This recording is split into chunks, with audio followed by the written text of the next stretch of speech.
শবে কদরের রাতের নামাজের নিয়ম কি? শবে কদরের রাতের নামাজের কি নিয়ম? কয় রাকাত পড়বেন? প্রথম রাকাতে কোন সূরা পড়বেন, কতবার পড়বেন? দ্বিতীয় রাকাতে কোন সূরা পড়বেন, কত রাকাত পড়বেন? জানা আছে তো আপনাদের? জানা নাই? একজনও জানেন না?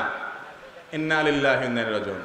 হাজার হাজার মানুষের বিশাল সমাবেশ, আপনারা একজনও শবে কদর নামাজের নিয়ম জানেন না? এটা তো খুব খারাপ কথা ভাই, নিয়ম তো জানতে হবে। আচ্ছা আমি বলে দিচ্ছি, শবে কদরের নামাজের নিয়ম হলো অন্য যে কোনো নামাজ যেভাবে পড়েন শবে কদরের নামাজও একইভাবে পড়বেন। এই হলো শবে কদরের নামাজের নিয়ম।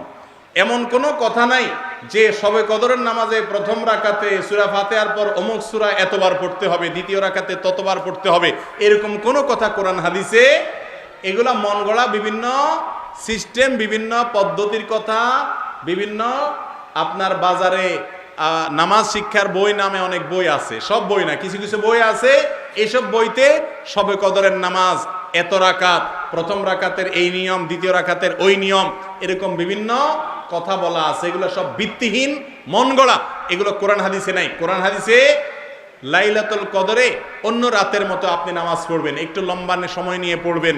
যে কোনো রাতের নামাজ, তাহাজ্জুদের নামাজ লম্বা সময় নিয়ে পড়তে হয়, দীর্ঘ রাকাত, দীর্ঘ রুকু, দীর্ঘ সিজদা, আস্তে আস্তে তেলাওয়াত, আস্তে আস্তে তাসবিহ এবং সময় নিয়ে পড়বেন। দুই রাকাত করে পড়বেন, যে কোনো সূরা দিয়ে পড়তে পারেন, একবার পড়বেন না দুইবার পড়বেন, সূরা ফাতিহার পরে সূরা, এটা আপনার ব্যাপার, কোনো সূরা নির্ধারিত না।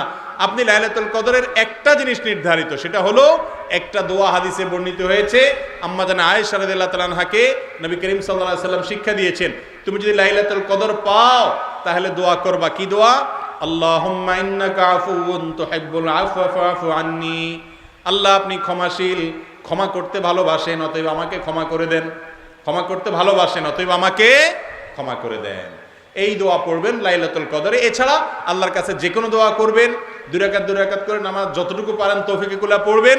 কোনো সূরা কেরাত নিয়ম নির্ধারিত নাই, সারা রাত আপনি দোয়া করবেন, ইবাদত করবেন। আর এই শবে কদর পাওয়ার জন্য, শবে কদরের ইবাদতের আশায় রমজানের শেষ রাতে, শেষ 10 রাতের সবগুলোতে, বিশেষ করে বেজরগুলোতে বেশি বেশি করে করবেন। শুধু 27 তারিখকেই করবেন, অন্যগুলোতে ঘুমাবেন। এটা সুন্নাহ সম্মত লাইলাতুল কদরের তালাশ নয়।